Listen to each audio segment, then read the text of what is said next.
Your old or broken phone can let you down, but at Verizon, trade in any old phone from our top brands and get iPhone 16 Pro with Apple Intelligence with a new line on My Plan and iPad and Apple Watch Series 10. After all, you don't want your old phone to die on you when you're lost. Perfect. Or for your broken phone to glitch at the worst possible time. Hey, can I get your number? Oh. Trade in your old phone for a brand new iPhone 16 Pro, iPad, and Apple Watch. Visit Verizon.com today. Additional terms apply. Service plan required for Apple Watch and iPad. Hello and welcome to IMP's WWE Adventures podcast on the Social Suplex Podcast Network. Help the network out by leaving us a 5-star review, give a donation directly through Red Circle, and become one of the amazing community by joining the Social Suplex Discord. Link is in the description. Order merch from all our shows over at chopped-tees.com. Thank you to Dickie. Listen to the other top-notch shows here on the Social Suplex Podcast Network. One Nation Radio, Keeping It Strong Style, All Things Elite, Wrestling Art with Chris Sings, Trish and Sarah, Tunnel Talk, and Sam Brown's AEW Match Guide. My name is Matt Mayer, aka Imp, and this is your quick look back at the WWE week that was. 30 minutes of sweet fuck all. That's what you got this week. Last week my prediction was that we're going to get yet another kind of just building show, setting things up for the flow that's going to go into WrestleMania. This week was going to be even more of a nothing. Well, guess what? I was bang on. Unfortunately for me. I'm going to make you go sit through all of it. So yes, we're talking about SmackDown over on Washington DC and Monday Night Raw over, where the hell was Monday Night Raw? Charlotte, North Carolina. And there's a whole bunch of American accents. I don't know what they are.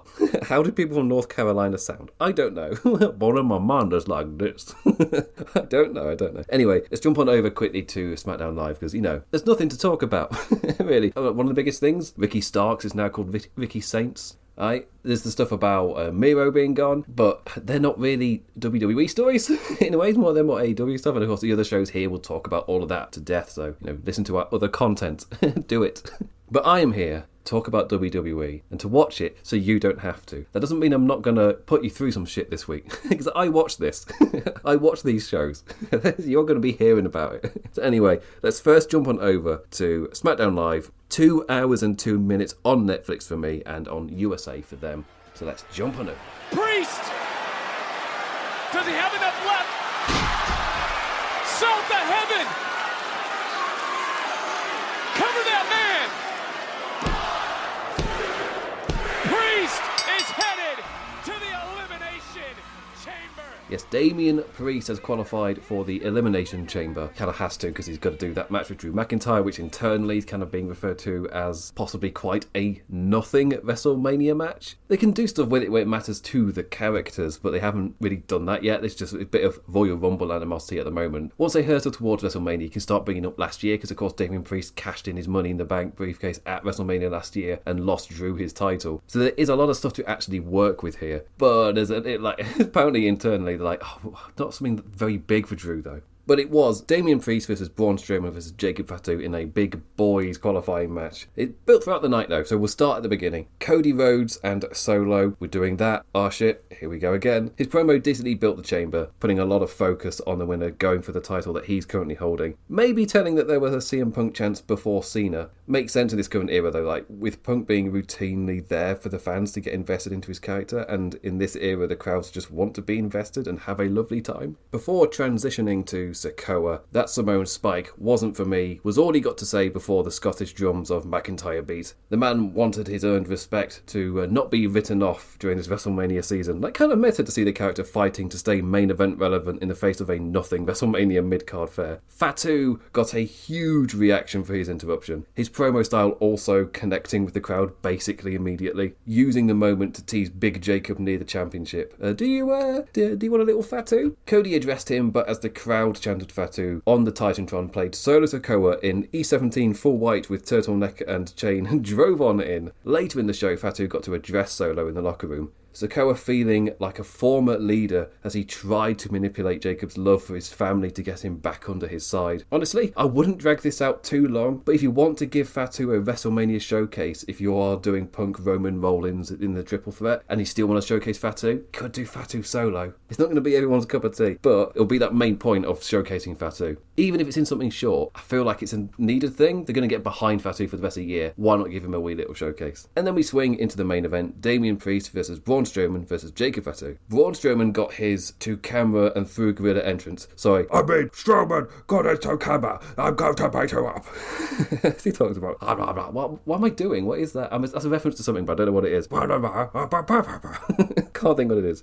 He's not winning, so yeah, why not? And Washington was up for some mate. Big chargy boys barreling into each other going, ah, or all gas, no brakes, as Vic Joseph put it on commentary. Given plenty of time for the lads to charge about, yes, of course the end was a run of likely lads interfering. Solo and Cody both got their faces. But we got plenty of time of the dynamic of this match, and it seemed like it was building into that final gear before we got the interruption. You got to buy the pay-per-view to see an actual closing flow, and even then, we'll screw out of it. We'll tease doing it properly later down the line. But it was a good while till the match broke down. Some great little sequences flowed, such as an old scorning priest halted by Strowman, only for the subsequent fend-off to lead to getting pulled into Fatu's awesome pop Samoan, then straight into a dive to crash Strowman onto the announce desk. Later on, our classic three-men corner powerbomb suplex crash. Priest to the outside, needing a minute after that, so Strowman and Fatu could just run at each other for a bit. Jacob no-sold announce desk pain, immediately repeated the earlier replayed Saturday night's main event corner hip charge barrage once back in the ring. All hail the chair, no DQ in the triple threat as commentary tells the story of this being Fatu losing his focus and getting to end Strowman instead of just focusing on the win. This time, the reverse scenario, Braun bigging out and claiming, "Eye for an eye,"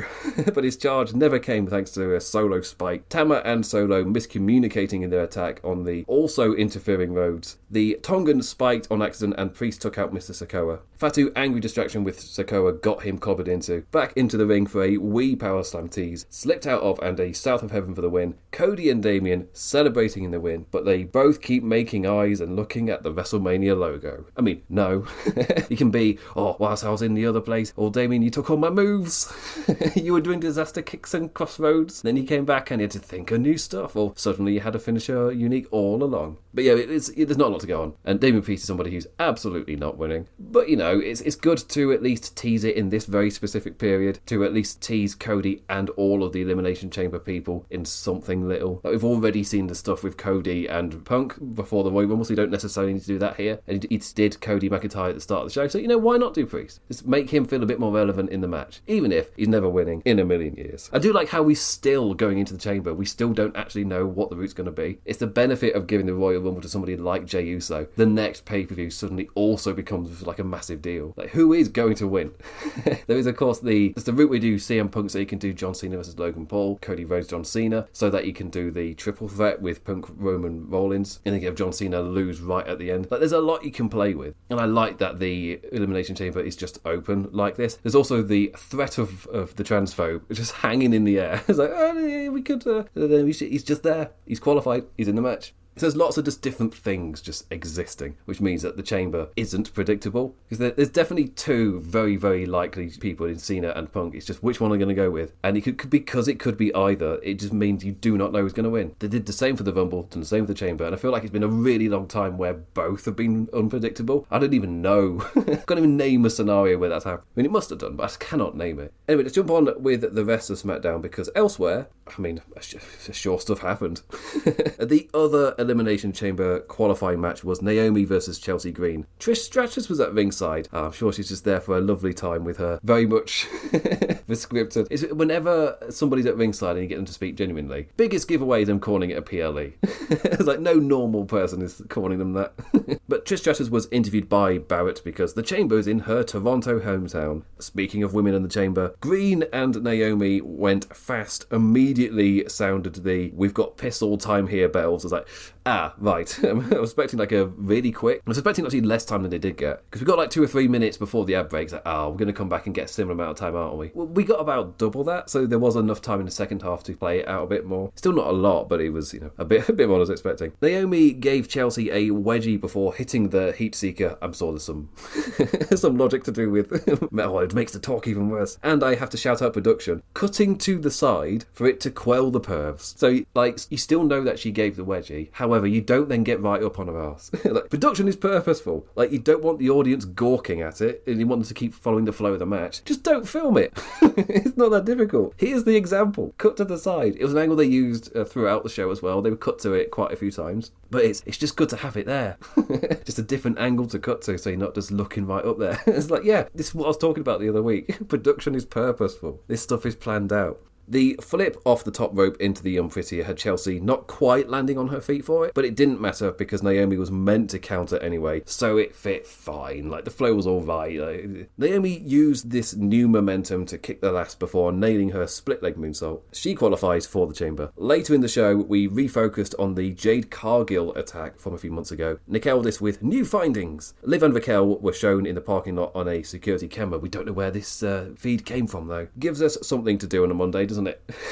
But it did the important thing and reminded the focus. Okay, as we go into the WrestleMania gear, this storyline is now coming back in, and some mystery person has submitted this video, and they go over to Monday Night Raw and they attack those people. You know exactly what beat it's going to be. You just don't know which person did the attack. You just don't know which one they're going to go with. The WWE Women's Championship. Let's just stay on that division. Charlotte Flair watched backstage as the former allies had their title bash. Tiffany Stratton versus Nia Jax. Nia continued her streak of trying new, more difficult shit. Then you can choose whether to commend it or not, as it doesn't come off. It's like, the difficulty bar is definitely higher for this stuff she is trying, but it doesn't work. So it depends on where you fall on that bar. It's like, do you commend her for trying the more difficult stuff? But she can't do it.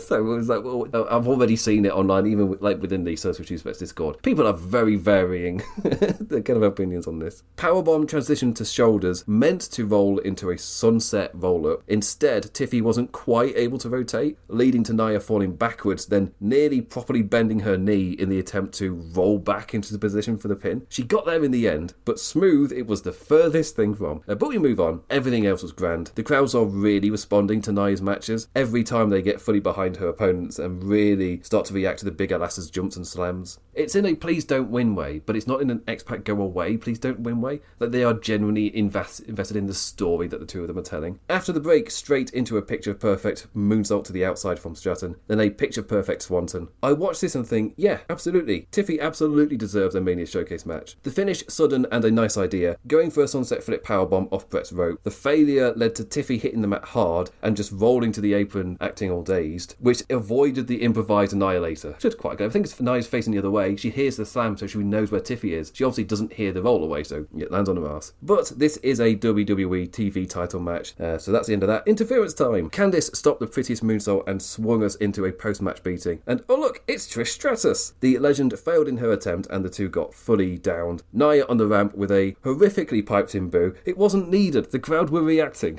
The old habits die hard. Finally, Charlotte Flair strode on out to the beaten down champion, picking up a chair to sit and announce her decision. She chose Tiffy. So we got our chamber focus and we got our women's title match. But those things, like, they only took up about 40 minutes of the show.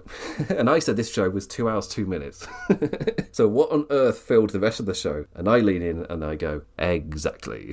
What fills the rest of this show? Let's start with the good first. Sami got a "we filmed on his phone" promo on the plainest, brownest leather sofa, directing our lads to their WrestleMania clash without giving them any return date, kind of really. Then Kevin Owens.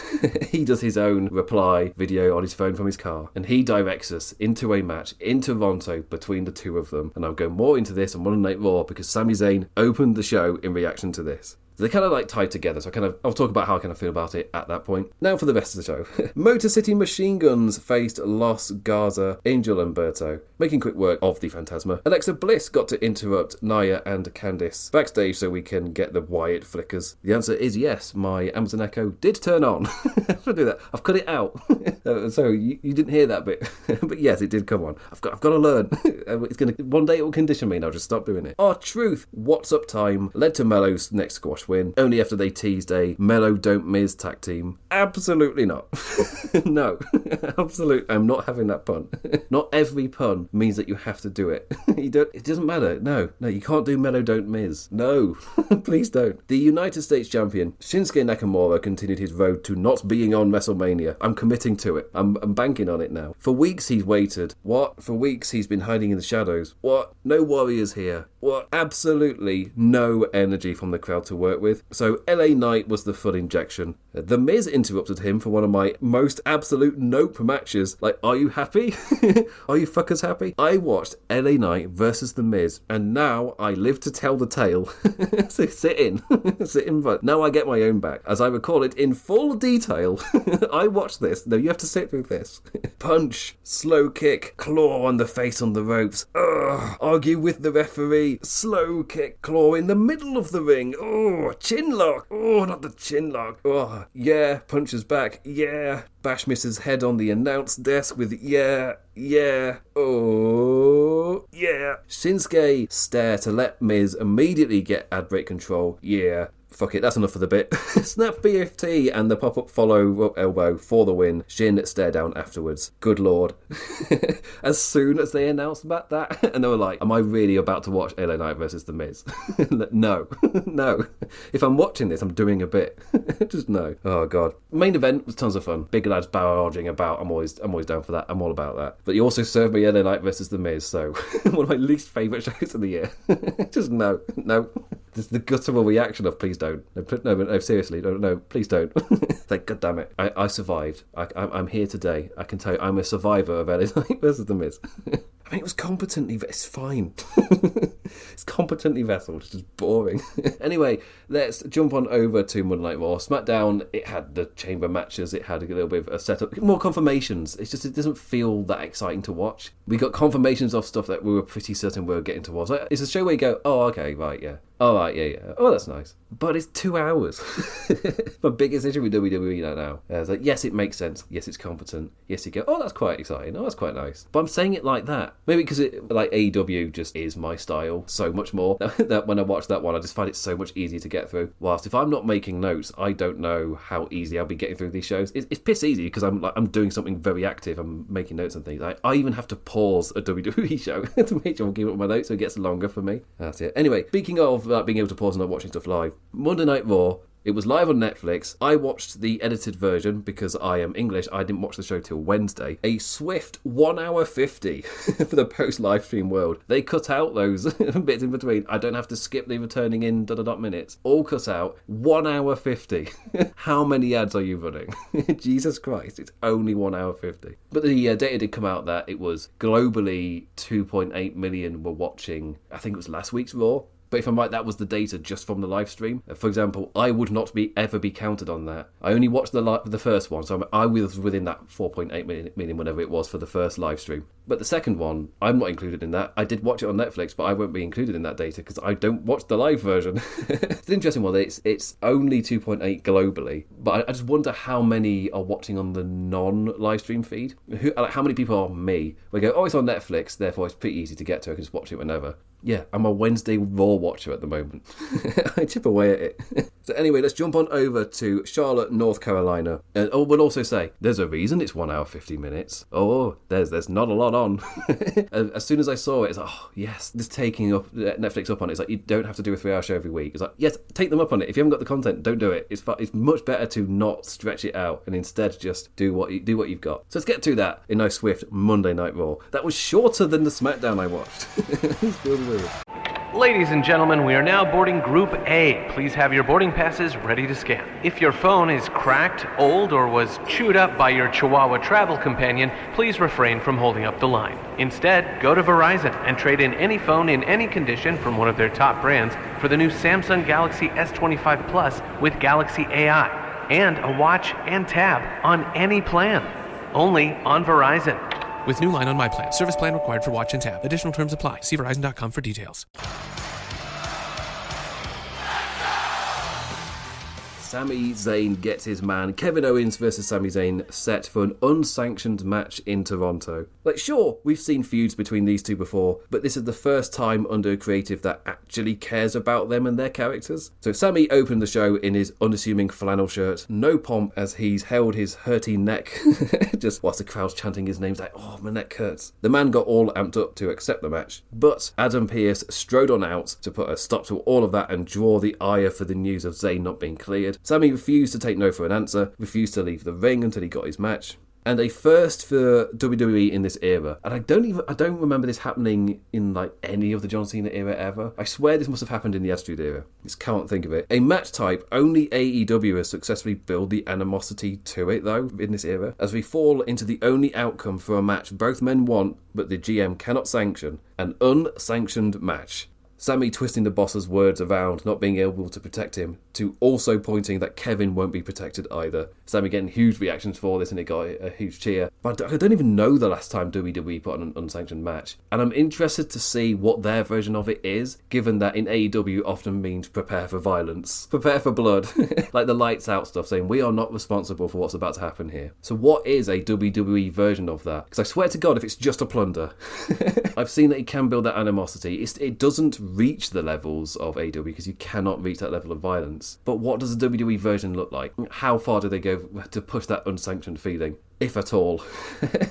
Obviously, so my bottom bar is generic plunder match. So for me, all they've got to do is beat that and I'll be like, you know what, fine. Obviously, if the AEW bar is so incredibly high in comparison, like some of their best matches are their unsanctions, are their lights out. Like, don't go in there expecting a Moxley Omega.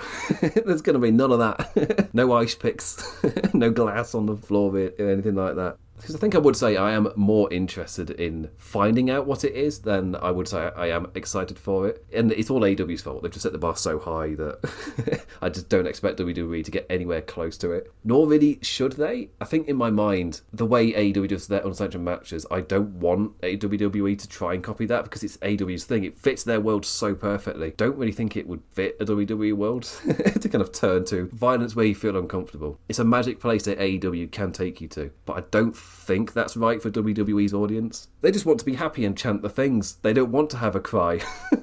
Like the reaction after the steel cage match where Hangman Page just turns around and you just hear a reaction of horror, and that reaction of horror then just makes him have his sudden moment. Like, you cannot do that beat in WWE. It can't happen. You can do it in a manufactured way, but you won't be able to generate the genuine feeling of horror that was there in that crowd. Like, for me, that's just an absolute magical moment, which is unique to that promotion. Obviously, happy to eat my words. I just highly doubt, and I also don't want WWE to be doing that. I like AEW being able to make me uncomfortable. That's good, and I like that WWE is more closer to Marvel in terms of, like, you know what you're going to get. The Elimination Chamber qualifies for Raw. Seth Rollins versus Finn Balor. Backstage, Dom and Liv talked about having to address Finn on bringing in a new member. Finn did his leader pep talk, continued to turn his group against him. So, yay! Judgment Day tensions fully continued with the Priest and Ripley arcs both finished. The match itself was alright. It's WWE TV, so it's never going to be above a certain level. But sometimes you're like, fuck it, and you just load Fortnite, and you have an okay time, and that's what this was. Finn's got his unique theme back, hooray, to the not as shit Death Reborn remix of a much better theme. Jesus Christ, that new Judgment Day theme is just unmemorable in all the worst ways. The two started off fast and tried to wake up a relatively subdued crowd. New Day did a great job resetting them in the previous segment, but North Carolina was just having a quiet night. Given the time to play out too, they started at a pace and just kept going from there, feeling like a return to quality of main event we were getting before the Netflix era upped the spectacle for a wee while. Like, we finally settled into a groove. We found our median level. The crowd were just enjoying their own fun and chatter though, like getting their phones out and waving them about as production turned up the mic so you could just plainly hear the chatter. Seth, looking out to the crowd, eventually got them to sing his song, which was like a veteran working a crowd perfectly to get them to stop pissing about and focus up again. One flow and frog splash later, and they're chanting "This is awesome." Like, WWE crowds are so weird.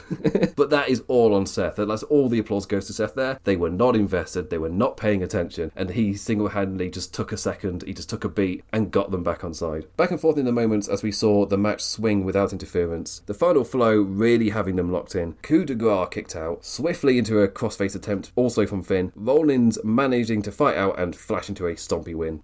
Yeah, a good WWE main event. The crowd were knackered and didn't really care, and the rest of the show is kind of why.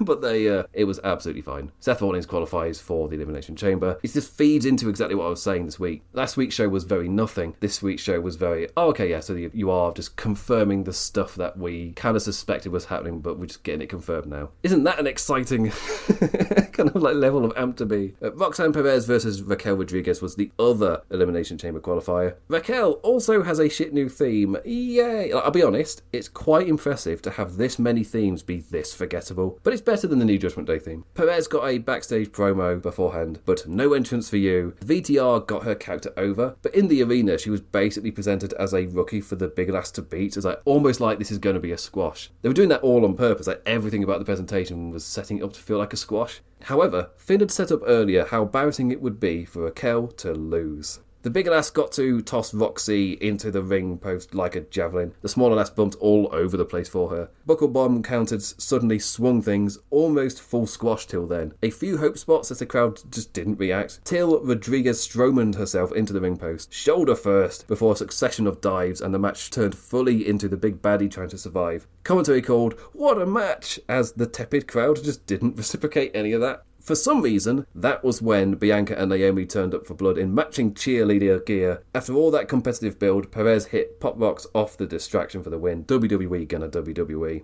And Roxanne Perez, the last person to qualify for the Women's Elimination Chamber match. So they're continuing to give her a little push, but there's immediately some WWE-isms kind of stalling momentum a little bit. This was a very weird match to get the crowd invested in Roxanne Perez. The crowd were not responding to the rhythm, and as soon as Roxanne Perez starts being competitive, it kind of starts to get them into it, but then there's interference, so Roxanne Perez doesn't win convincingly, even though the entire match was almost trying to 1-2-3 kid her in a way.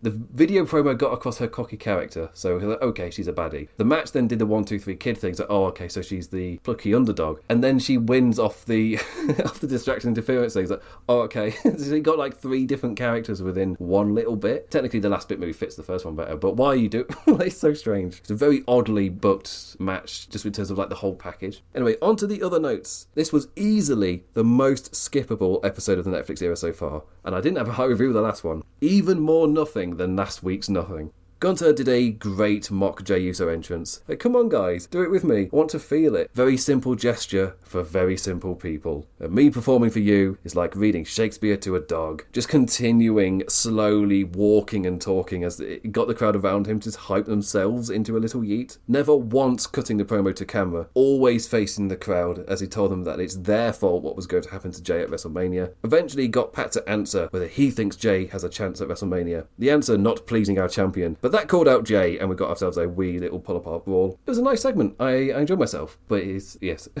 having a nice little world title little bit, otherwise very, very forgettable. But it's not going to raise the bar. Women's IC number 1 contenders match, Dakota Kai versus Ivy Nile. As soon as I saw this being one of the featured bouts for the wrestler walk-ins, I was like, this is a light show, isn't it? WWE just do not put focus on these titles. So if there's focus on these titles, that means there's nothing else to focus on. Oh dear. I forgot how shit Dakota's new theme is. Ivy Nile also got no entrance, and Lyra, a ringside afterthought. Like, woo, title of prestige already. Oh, there we go. That's the stuff. Go to kick for the win after a rope-draped neck stompy thing had ref Jessica real world checking Nile was alright. But we are doing Dakota Kai versus Lyra Valkyria again. AJ Styles got driven to the arena by a NASCAR man. I know even less about the cars than I do about the footballs and the basketballs. Complete cultural separation. Nothing. Nada. He faced Dominic Mysterio in his return match, winning before getting Bron breakered after his hand was raised, only to dodge and have Dom eat the spear. Cole calling that Bron was embarrassed and humiliated by AJ after he got sent out of the ring, which was a little corny until AJ caught Breaker's tossed ripped shirt without a flinch. It's like, okay, yeah, you pause and you milk that. Like, it's wrestling rules that nothing is more badass than doing an awesome catch.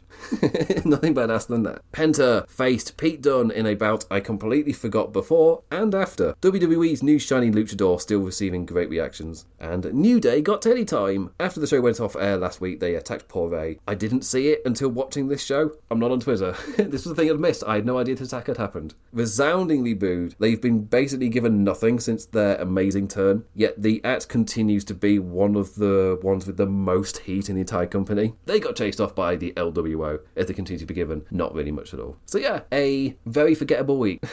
Just last week I was like, okay, so they're telling us where these notes are going. This week they just confirmed those notes. The Monday Night Raw was the most forgettable of the Netflix era. And for me, SmackDown's also on Netflix, so I mentally include those in this. Like, it was the most forgettable show I've watched. I've talked about. It didn't have Early Night versus The Miz. I'll give it that. It didn't have that on it. Oh, but there's just not a lot going on. It's a lot of nice little bits and confirmations and continued setups. But this is definitely a period where you just not watch the shows. So anyway, that is the end of this week's review. I watched it, so you don't have to. Is that my new catchphrase? So anyway, I say thank you for listening, liking, engaging in any form, any manner. Always appreciated, never take it for granted. I'll be back this time next week for hopefully better shows. So with that, I bid you adieu. Come on, Trips. Put on a better show. I believe in it. Oh, do I have to wait out to the chamber? I've got Revolution. That'll make me happy. I'll enjoy Revolution. Anyway, with that, I bid you adieu. Adios. Ladies and gentlemen, we are now boarding Group A. Please have your boarding passes ready to scan. If your phone is cracked, old, or was chewed up by your Chihuahua travel companion, please refrain from holding up the line. Instead, go to Verizon and trade in any phone in any condition from one of their top brands for the new Samsung Galaxy S25 Plus with Galaxy AI and a watch and tab on any plan. Only on Verizon. With new line on my plan. Service plan required for watch and tab. Additional terms apply. See Verizon.com for details.